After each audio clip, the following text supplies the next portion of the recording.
It's the Kaapo Kakko show. Is he really on the trade block? And would the Rangers really trade him for a rental?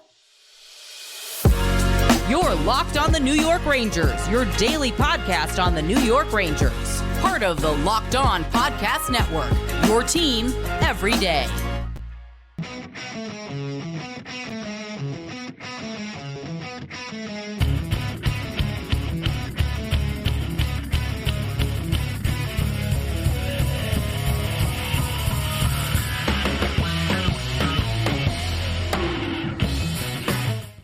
Welcome back, Blue Shirts fans, to episode number 995 of the Locked On New York Rangers podcast. I'm your host, John Chick. Just want to thank you guys, as always, for making Locked On New York Rangers your first listen every day. We are free and available on all platforms, including YouTube. And today's episode of Locked On New York Rangers is brought to you by FanDuel. Make every moment more. Right now, new customers get $200 in bonus bets if your best bet of $5 or more wins. Visit FanDuel.com/LockedOn to get started. And we are, of course, part of the Locked On Podcast Network, your team every day. So, as I mentioned just a second ago, basically going to be the Kaapo Kakko show. There are rumors that the Rangers not necessarily openly shopping Kaapo Kakko and like doing everything in their power to move him, but reports seem to be that they will certainly listen if calls are made to them about the possibility of perhaps moving on from Kaapo Kakko in the middle of his fifth season in the NHL. And there's a lot of different ways we can look at this. I figured the best way we can cover this is to take a look at the case against trading Kaapo Kakko. We'll take a look at the case for trading Kaapo Kakko. And then ultimately, I'm going to give a verdict, give my final thoughts on everything, and just kind of wonder, would they actually do it? Is this something that for one reason or another, they've kind of just floated into the air? Maybe they just want to put out some feelers. If they're blown away by an offer, then maybe they'll have something to think about. We'll see, and I'm going to discuss all that in just a second. But first, let's go ahead, talk about the case against trading Kaapo Kakko. And the first thing that kind of popped into my mind here as making these bullet points and putting this episode together is you don't want a situation where you give up on this guy, one season too early, or in this case, really half a season too early. There are some pretty amazing players in the NHL right now, and guys that, maybe their playing days are done, but there are people that are, somewhat late bloomers. There's guys that don't really figure it out, don't really get it going until they're in their mid-20s. Now, it is worth pointing out that Kaapo Kakko is very soon, I think within a couple of weeks here, going to turn 23. So you'd like to see him be a little bit further along, especially when you consider the draft pedigree, the fact that he was the number 2 overall pick, the fact that obviously there were very high hopes. And I mean, he was basically labeled not like a generational talent or anything like that, but him and Hughes were kind of 1 and 1A going into the draft that year, basically can't miss prospects. And so far, Kakko has been underwhelming, flashes of strong play here and there. But for the most part, 4.5 years into his career, I think most of us probably thought that he'd be a little bit further along. With all that said, you look at, some examples around the league right now. Mika Zibanejad is a great example of this. Somebody that took him a little while to figure it out, took him a little while to get going, and a perfect example of a case where the team that he was on, that being the Ottawa Senators, basically gave up on him 1 year too early. They traded him to the Rangers along with a second-round draft pick, mind you, in exchange for Derek Brassard and a seventh-round draft pick, and the Rangers have obviously reaped the benefits of that trade. I know some people have gotten on Mika Zibanejad recently, and not all of it is unwarranted, but for the most part, this guy's been a heck of a player for the Rangers. He's up there as far as, goals, assists, points, the whole 9 yards. Good defensive center, kills penalties, has that booming one-timer on the power play. Just a very important player to the Rangers overall, and somebody that, once again, his former team gave up on him basically a year too soon. And talking to the Locked On Senators guys, believe me, they still lament that trade, and it's easy to see why. Another example, Nathan McKinnon, his first 4 years in the league, he was all right, but certainly nowhere close to the player that he is right now. And then he eventually figured it out, got it going. And at this point, basically could be the best player in the league. You always think Connor McDavid, but I haven't checked this recently. I think McKinnon's ahead of him still as far as points this season. Bottom line, absolute worst. Nathan McKinnon is a top 5 player in this league. Whether we like it or not, I think you could say the same thing for Jack Hughes to an extent. Now, Hughes, of course, debuted very young. He was 18, and by the time he was 20, he was getting it going and figuring it out. But it wasn't until just last year that he really kind of joined that elite level of players in the NHL. Somebody else that I think really stands out is William Nylander. He didn't really get it going until he was about 23 years old, and Kakko, like I said, he's about to turn 23. Tage Thompson, perfect example of this. He was 24 when he finally had a good season after 4, pretty lackluster seasons his first 4 years in the league. And, look at what he's doing now. He's become a heck of a player. So now, the other thing I should point out here, I don't watch every single one of these players on a nightly basis. I wasn't watching the Senators when Mika Zibanejad was there. I mean, a team like the Avalanche, they're on too late for me to stay up and watch them anyway. I don't watch every single one of these players night in and night out. So with these players, everybody I just mentioned, were they showing more signs of greatness, more signs of brilliance than Kaapo Kakko currently is? I can't really say that for sure, but it is still food for thought that all these players that, were high draft picks and high expectations, didn't really get off to the best start, and have all figured it out and put it together and become very, very good players in this league, and all-star caliber players in a lot of cases in this league. Even Lafreniere, you could throw him in there too, and I realize you look at his numbers, 29 points in 49 games this year. It's not a spectacular amount, but it is the best season of his career, and really, he's one of the Ranger forwards that I worry about probably less than just about anybody, because it seems like, again, he's somebody that brings it every night. And obviously that line, Panarin, Trocheck, Lafreniere, that's really carried the Rangers. So, again, just a couple of different examples of guys who weren't great when they first got in the league, but have significantly picked it up ever since then. I think another big reason why you don't want to trade Kaapo Kakko, and this is something that we've talked about quite often on Locked On Rangers, but it's a very simple fact. The Rangers are already pretty thin, dare I say pretty weak at right wing. Coming into the season, there were basically question marks up and down the depth chart at right wing. You had Lafreniere moving to right wing. We didn't know how that was going to go for sure, and obviously that's turned out quite well for the Rangers. He's clearly their best right winger, and that's not setting a very high bar compared to some of the other guys, but still, that is the case. You bring in 37-year-old Blake Wheeler. Does he still have it? He chips in now and then, but clearly not the player that he used to be. And then you've got guys, Jimmy Vesey can play the right wing, Tyler Pitlick, Barclay Goodrow, but obviously there's no great options as far as, the top six is concerned. So if you trade Kaapo Kakko, you're taking a position where you're already thin and making yourself even thinner. Now, it's of course possible that in the trade of Kaapo Kakko, they could bring back a right winger to replace him. That's maybe an upgrade. That's certainly possible. But then you look at the future, if that player's on an expiring contract, then you're going to have a situation where, this season ends and that player might be on his way in free agency and he's gone. And so too is Kaapo Kakko. Now, what do you do at right wing? You can call up Brian Hoffman. He's primarily a left winger. You could put him there. That could work. Does Will Cooley at some point switch sides? There's options, but nothing that really stands out as like a great option if you were to do that. If you were to trade Kaapo Kakko for a right winger, and then the right winger leaves in free agency after this season anyway, then you're taking a very thin position, making yourself even thinner.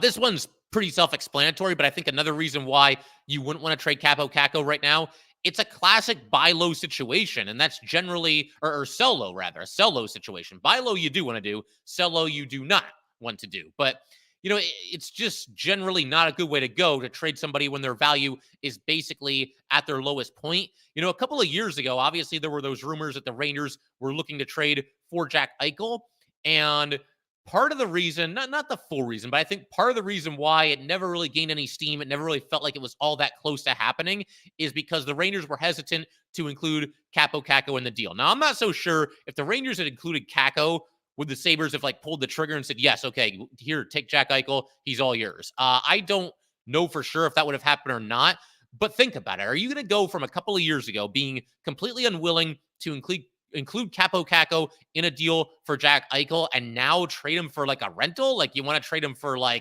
Adam Henrik or Sean Monahan or one of these other guys on the trade block? That just doesn't really make a lot of sense to me. I know that Kakko's value has probably decreased since then because he is in year 5 now and has shown some improvement. Last year was his best year, but it still has not become the player that I think a lot of us wanted to be. And for the record, I'm not doing revisionist history. I wasn't really feeling the Jack Eichel trade in general either. I just felt that between his high salary cap hit, the injury history, and I think fair to say a questionable attitude at times, I just wasn't really feeling the Jack Eichel move. But if you're the Rangers, to go from, potentially balking at including Kakko in an Eichel trade and now just giving Kakko away for a rental, I don't know that you want to do that just a couple of years later. That's not a good look. I suppose you got to do what you got to do, but that'd be a pretty wild scenario where you go from not being willing to include him in an Eichel package to now being able to trade him for just some guy that you're going to have, for half a season here. So,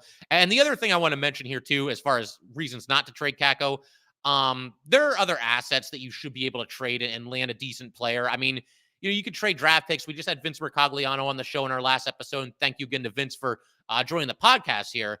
But one of the things that he mentioned, and I thought it was a great point, is that Drury tends to like to trade draft picks rather than A, his own prospects, and B, guys on the current roster. Now, he's traded guys off of the current roster, but they're players that were largely being phased out and didn't really have a big role. I'm talking about in-season trades right now. Off-season, you got to do what you got to do as far as, wheeling and dealing and making all these moves. I know people just love to think about the Pavel Buchnevich trade that he made in the offseason.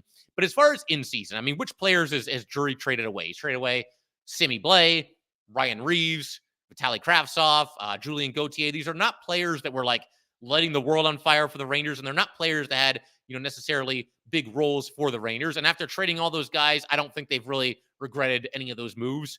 Kakko would be different because Kakko's obviously still young, former number 2 overall pick, still has some upside, still has some potential. So instead of trading Kakko, trade a draft pick, trade like not one of your top prospects, but a mid-level guy, and just go from there. I know Kakko might be the bigger trade chip, but you should be able to improve your team. Trading a couple of draft picks if you have to, or trading some of those mid-level prospects, not necessarily, the top guys like Perreault or Offman. So that's the case against trading Kakko. In just a second, we're going to turn the tables, look at the other side of this coin here, and talk about the case for trading Kakko. And then, like I said, I'm going to have some final thoughts at the end of the episode, kind of come up with a verdict and lay out my conditions for if a Kaapo Kakko trade were to materialize, what it has to entail, and what the Rangers should be getting in return. So we're going to do all that fun stuff in just a second here. First, though, we definitely want to let everybody know that today's episode of Locked On New York Rangers is brought to you by our good friends at FanDuel. Happy Super Bowl to all who celebrate from FanDuel, America's #1 sportsbook. If you're like me, Super Bowl Sunday is all about scoring the best seat on the couch, grabbing your favorite football snacks, and placing some super bets.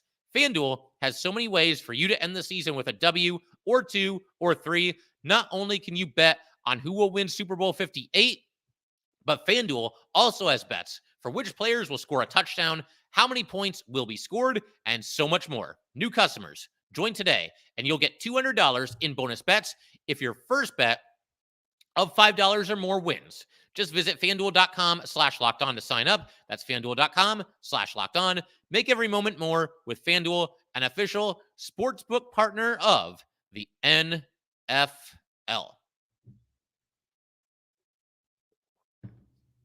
All right, we're going to go ahead and keep everything rolling here for the everydayers. Thank you guys, as always, for tuning into the Locked On New York Ranger podcast.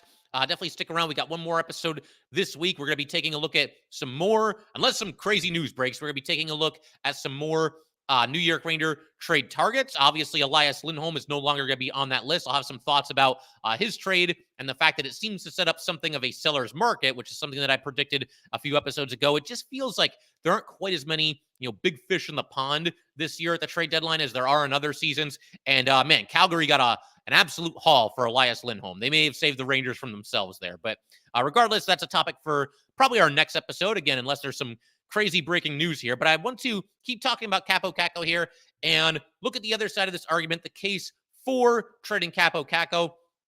I think the first one that popped into my head when I was, kind of laying out the episode, making a couple bullet points here, is that the Rangers right now see themselves as a win-now team. They believe the championship window is open, and if that's the case, and they may also feel like they just don't have time for Kaapo Kakko to kind of round into form, to figure it out, to get back to what was a solid but not spectacular season last year, even to just get back to that form. It'd be nice if he could do that, but the Rangers may not feel like they have time to let that happen.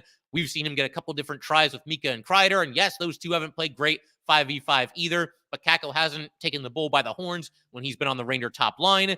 And the thing is, man, that the Rangers might feel like they need a significant upgrade as far as the top line right wing is concerned. I just got done talking about the top line, or really the right wings in general, and as far as there being like an awesome option for the top line right now, it's just not there. I mean, Wheeler, he does okay there from time to time. And, Kakko showed some flashes with Mika and Kreider in the past. Not really so much this season. But part of the reason that you would be moving Kakko is to, again, upgrade probably the right wing spot. I can't imagine the Rangers would trade Kaapo Kakko. I mean, you could trade him for like a center, I guess. But are you going to trade him and then, like I mentioned earlier, leave yourself even thinner at the right wing position, a position where you are already thin. I just don't know that they would want to do that. Another reason, as far as the case for trading Kaapo Kakko, again, we thought that last year was a mini breakout for Kaapo Kakko, and he's clearly regressed this season. I mean, I don't know that there's really any other way to say it. I'm talking about offensively, because defensively, he still grades out very well. Last year, he still graded out very well. But if you look at offense, points, I mean, the proof is in the pudding. I know he's got a goal in his last 2 games here, so maybe getting it going a little bit. They were both kind of garbage time goals. I suppose they count. But yeah, last year, I mean, he ends up with 18 goals, 22 assists, both career highs. He did that while finishing the season at the age of 22. I mean, that's not a terrible season for a 22-year-old by any stretch. 40 points in 82 games. He stayed healthy all last season, which at other times in his career, including this year, has been something of a concern. Had a career best plus 12 last year. And he did all this, keep in mind, while mostly playing a bottom 6 role. There were times where he would jump up the lineup. He'd play with Mika and Kreider. The kid line every once in a while was kind of listed as the second line. Make of that what you will. But for the most part, Kaapo Kakko was a third liner last year, and got racked up some points and did it all also while getting very little time on the power play. So it was, a step in the right direction last season for Kakko. The problem is that he's, regressed since then. The other big reason for me is that, we can talk about like point totals and just obsess over stats all we want, and even like some of the advanced stats and everything. But when you use the eye test, and I want even like the biggest Kaapo Kakko supporter to be honest with me and be honest with themselves right now. How often do you really see the wow factor from Kaapo Kakko? How often do you really see him do something with the puck that kind of just takes your breath away? Or you look at him and say, okay, there we go. That's the player we drafted. That's the guy that's going to take over this league in a year or two. I just don't see plays like that from Kaapo Kakko. And again, it's one thing to be underwhelmed by the total number of goals, the total number of assists. But when's the last time he did something with the puck that really left everybody's jaws on the ground? It's very few and very far between. And as I mentioned, yeah, Kakko has scored in each of the last couple of games here, but I just don't think it's anything to really write home about. I mean, they're kind of just basic goals. One against Vegas was on the rebound. It kind of just went right to him. So I don't know. I mean, to me, a number 2 overall pick, and I hate doing this, but you look at Jack Hughes over there. Every time he plays the Rangers, he does something that kind of leaves you in awe. And, Jack Hughes is like one of the guys on the Devils that when the Rangers are playing them, it's like, okay, we got to figure out a way to stop this guy. They're not going to win the game if they allow Jack Hughes to take over the game. When does Kaapo Kakko take over a game? Like it doesn't happen. I'm sorry. There's no other way to say it. That's just kind of the way things stand. Now, could he eventually become that player? As we mentioned earlier in the episode, yeah, it's at least possible. But those flashes of him being like a truly great player, there aren't enough of them. There just aren't enough of them. That's the best way that I can put it. Another reason case for trading Kaapo Kakko, I would say, probably the injury history. This year, he's played in 28 out of a possible 49 games. Last year, again, credit where it's due, he played in all 82 games as well as all 7 playoff games. Year before that, 43 games out of 82. The year before that, 48 games out of a possible 56. The year before that, 66 games out of a possible 70. And of course, those last 2 seasons there were affected by the pandemic and, the regular season being a little bit shorter. So obviously they didn't play the full 82 in either of those. It's not an insane amount of missed games, but most players over the last 5 years have played in more games than Kaapo Kakko has. And, hey, he's 22, about to be 23. If he's having all these injury problems now, I don't know that that's all that likely to get better when he's getting older. And he's just too young to be suffering all these injuries. I mean, there's some that there's not anything he can do. The way he hit the boards earlier this season with his leg bent back behind him, he just hit it awkwardly. I mean, that can happen to anybody on any shift. So I don't blame Kakko for that, but it does seem like he's a little bit snake bitten when it comes to injuries. And like I just said, I don't know that that's something that's going to get better as he gets older. And one last reason as far as the case for trading Kaapo Kakko, and then we'll move on and I'll kind of have a verdict at the end of all this. Contrary to what some people might claim, I do think Kaapo Kakko has gotten not an extreme amount of opportunities, but not a small amount either. I think, Kaapo Kakko has gotten a decent amount of opportunities since he's been here with the Rangers. There's times where he's played with Panarin. It hasn't been very long-lived, but he's been there with Panarin. There's times where he's been out there with Mika Zibanejad and Chris Kreider. And yes, I know people are going to go after Mika and Kreider right now. I can already feel it coming in the comments section. Neither one of them having their best season as Rangers, especially from a 5v5 perspective. But nevertheless, Kaapo Kakko has gotten chances with them, who I think, coming into the season, the last handful of seasons, however far you want to go back, most people would probably agree that they are, in one order or another, the second and third best forwards on the Rangers. And Kaapo Kakko has gotten some run with them. He's also gotten some chances with the kid line. The three of them seem to click from time to time. There hasn't really been a situation, maybe when Quinn was here, there were a couple times where Kakko was knocked down to the fourth line, and I never agreed with that. But other than that, when has he really been buried in the depth chart? And I know there was a game not too long ago where, Laviolette had him out there for about 8 minutes, but for the most part, he's gotten chances. Laviolette put him out there with Mika and Kreider to start the season. It didn't work. They went to Wheeler for a while. They went to Brodzinski. Kakko comes back. They put Kakko back out there. Maybe a little bit of a quick hook as far as removing him from that top line, but he's still got another chance and didn't really do a whole lot with it. Bottom line, has Kakko, whatever line they've had him on, whatever role they've had him in, has he ever really, really taken the bull by the horns? If he played at such an insanely high level that I think a lot of us were expecting when the Rangers drafted him, then these coaches, whether it's Quinn or Gallant or now, Laviolette, I almost said Tortorella there for a second. I don't know where that came from. But regardless, 3 different coaches.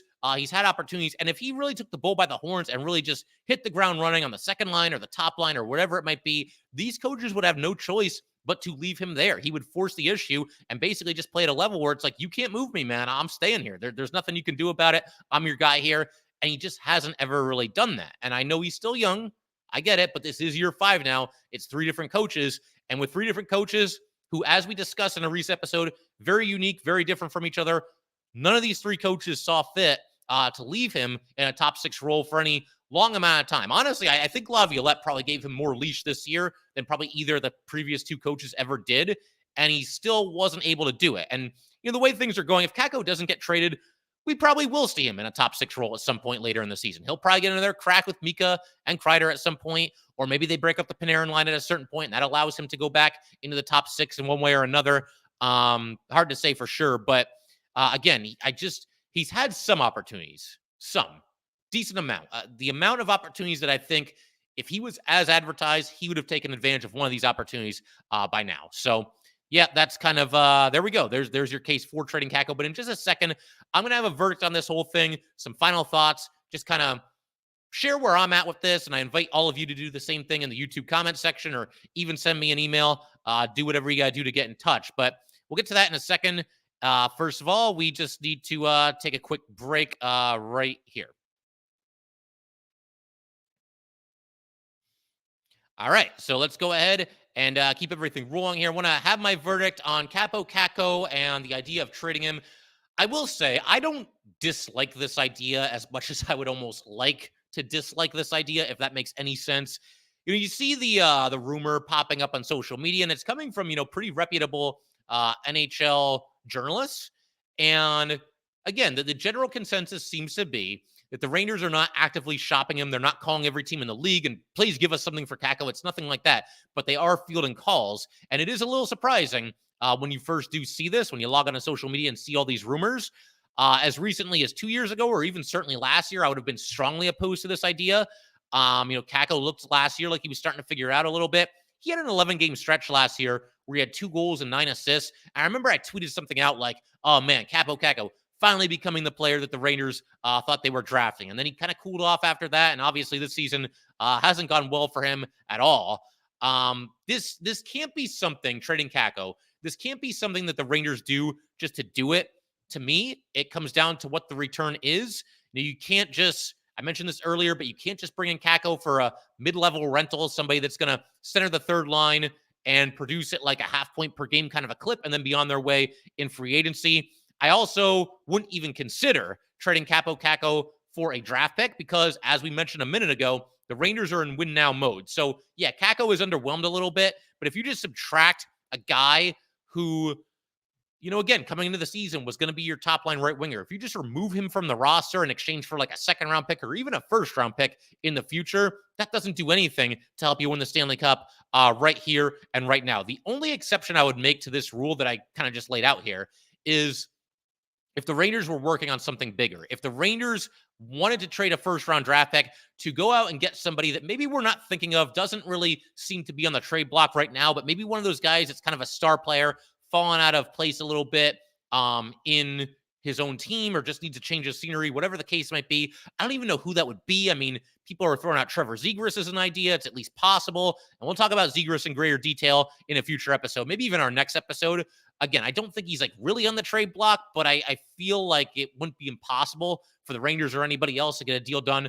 Like I said, different conversation for a different day. But the only way that I would give up Kakko for a draft pick, or even consider doing that, is if the Rangers land a high draft pick and then flip that pick somewhere else to bring in a big-time, bona fide NHL player. Maybe not quite a superstar, but just in that tier right below superstardom, because they are in win now mode. And if you could bring in a player like that, and you have that player instead of Kaapo Kakko, that does increase your chances, presumably, of winning the Stanley Cup this season, which you got to believe everything, we're seeing that is the Rangers' ultimate goal, and it does seem like they are all in this season. But to kind of just build on what I just said here, as far as there being like a superstar player that the Rangers should flip Kaapo Kakko for in a trade, I don't think that player really exists right now. You look at all these different top trade candidates for the NHL deadline this season, and you open up all these different websites, and all the rankings are going to be a little bit different, and some of them rank them in terms of best player, best player to worst player that could be available. Some of them rank them in terms of most likely to be traded, but all these lists come out about the same. You see about the same names on most of them. And, I'm looking at one right now. This one just happens to be from the HockeyWriters.com. Who on this list, I'm going to go through a couple of names here. Who on this list would you trade away Kaapo Kakko for straight up? I don't think that player exists. Number one on the list here, and they must not have updated this from yesterday, because obviously Elias Lindholm got traded, but he's number one. I don't even think I would have done it for Elias Lindholm. Lindholm's a very good two-way center. He's had a top 10 Selke finish in like 3 or 4 seasons. He obviously can give you some scoring as well. He's since been traded to the Vancouver Canucks less than 24 hours ago, to be exact. He was traded in part for Andrei Kuzmenko, who now is off the block as well, because he heads to Calgary. And this list has Kuzmenko listed number 6. You look at some of the other positions. I mean, Chris Tanev from Calgary, I don't think the Rangers need a defenseman that bad that they should be giving up, again, the number 2 overall pick in the draft from just a handful of years ago. Sean Monahan is on this list. That's probably a moot point anyway, because as we've discussed, Jeff Gorton probably doesn't want to do business with the Rangers. And even if he did, the Canadians are trying to get a first-round pick for Monahan. Could they do it? It's possible. I don't know that the Rangers would pay a price like that. Other people on this list, I mean, Sean Walker, I don't even really get his inclusion, because Philly is a playoff team as of now, so I'm not really sure why they would be looking to trade him. Tarasenko, our old friend, he's on this list, right winger. I mean, you could do that, but again, Tarasenko, it's the same situation as last year. If you bring him in, it's probably only for half a season. And yeah, Tarasenko, he's a really good player. He's not, I wouldn't say the superstar that he was a couple of years ago. So, I mean, it's something that, could make some sense if you just feel like you need a jolt, you need more from your top line right wing spot. But Vladimir Tarasenko, after the season, just like last year, very likely going to be on his way in free agency. I mean, Adam and Henrik is on this list. I like Henrik as a trade chip for the Rangers, but I'm not giving up Kaapo Kakko. I'm certainly not giving up a first-round draft pick. I mean, you've got a handful of defensemen here. Noah Hanifin, Jacob Chychrun. There's Anthony Duclair, who can play either wing. I like Duclair a lot. He's somebody we'll talk about in the future, but I'm not giving up Kaapo Kakko once again for half a year of Anthony Duclair. I mean, other than that, Anthony Mantha, Pat Maroon, Mike Hoffman. I mean, you're just not going to give up Kakko for one of these guys who in most cases would be here for only half of a season. So that's the biggest reason for me why I'm against this, is because I just don't see that game changer, that superstar player where it's really worth it. I'd rather pay a little bit less for maybe some of the guys that are at the very, very top of this list as far as trade chips are concerned. I'm not going to force a trade of Kaapo Kakko, again, just to get a half season of this guy or of that guy. And, I mean, we could pretty much call it there. That this is just one person's opinion here, but I will say that putting this list together, it was a little bit easier for me to come up with reasons why the Rangers should not trade Kaapo Kakko rather than reasons that they should trade Kaapo Kakko. And that's just kind of where things stand. And again, I just don't like the idea of selling low on Kakko, of giving up on him this early, when that player, that big time piece that you could bring in and you think like, oh man, that's the missing piece for a championship. Again, I don't think that player exists at this year's trade deadline. So I don't think I would do it. Will the Rangers do it? Hard to say for sure. You never know with Chris Drury. I don't think he's somebody that's going to force the issue here, though. I think it would have to be a significant return. Now, could they go out and get somebody like, could you get 2 players for Kaapo Kakko? Could you make a deal with the Ducks where you bring in a Frank Vatrano and an Adam Henrik? If you could do that, it's something to think about because obviously you've given yourself a little bit more depth. And, we know that Frank Vatrano, he would be more than just a rental. He'd be here for next year as well. So a deal like that could make some sense, but I don't see the Rangers ultimately pulling the trigger here. One other reason why the Rangers might be at least considering it is that Kakko is an RFA after this season, and it's possible that they don't want to pay whatever they think that Kaapo Kakko is going to end up getting. So a trade of Kaapo Kakko in the offseason could be something that happens. And if you're going to do that, maybe just do it now, get it out of the way, and get some help while this season is still ongoing. But yeah, in the offseason, Kakko, he's an RFA. So too are Ryan Lindgren and Braden Schneider.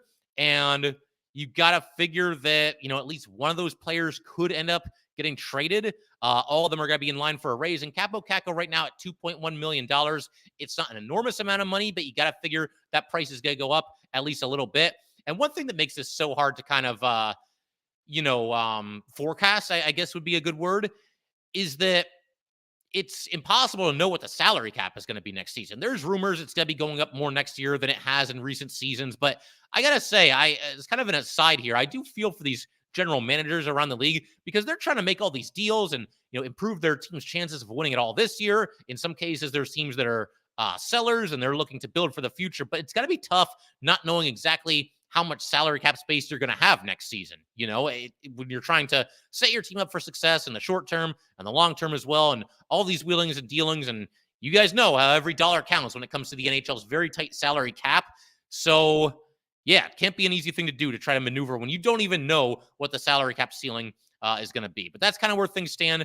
I'm against Kaapo Kakko being traded, but not as much as I would have been last year. It all depends on what the return is. But if it's just for like a rental, if it's just for a guy that's going to be here, third line center, I'm not feeling that at all. I just don't think that really makes any sense. I think you keep your fingers crossed and you hope that Kaapo Kakko figures it out. Obviously, as we established in an earlier episode, the Rangers don't need to figure this all out now. They can wait another couple of weeks. The deadline's about 5 weeks away right now. So handful of games left. Maybe Kaapo Kakko plays well coming out of this break. Maybe he figures it out.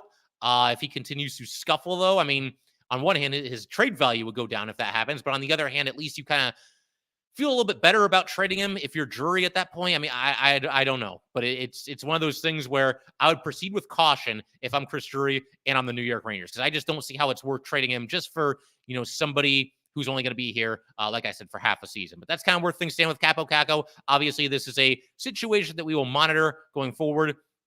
Like I said, in tomorrow's episode, I think we're going to go ahead and take a look at some of the other trade targets the Rangers could go after that are currently on the block. You guys feel free to leave some names in the comment section. We've been getting a lot of that anyway, where everybody wants to trade for this guy or trade for that guy. So you guys let me know. I'll talk about whoever you want to talk about, and we'll have some fun with that going forward. Always fun doing, those trade rumor, trade deadline centric episodes. But that will do it for today, guys. Once again, if you'd like to get in touch with this podcast, please send an email to lockedonnyrangers@gmail.com. Once again, that is lockedonnyrangers@gmail.com. Definitely give us a follow on Twitter as well, @LO_NY_Rangers. Once again, that's @LO_NY_Rangers. And definitely subscribe to Locked On New York Rangers YouTube channel. Thanks again, guys. I will see you next time.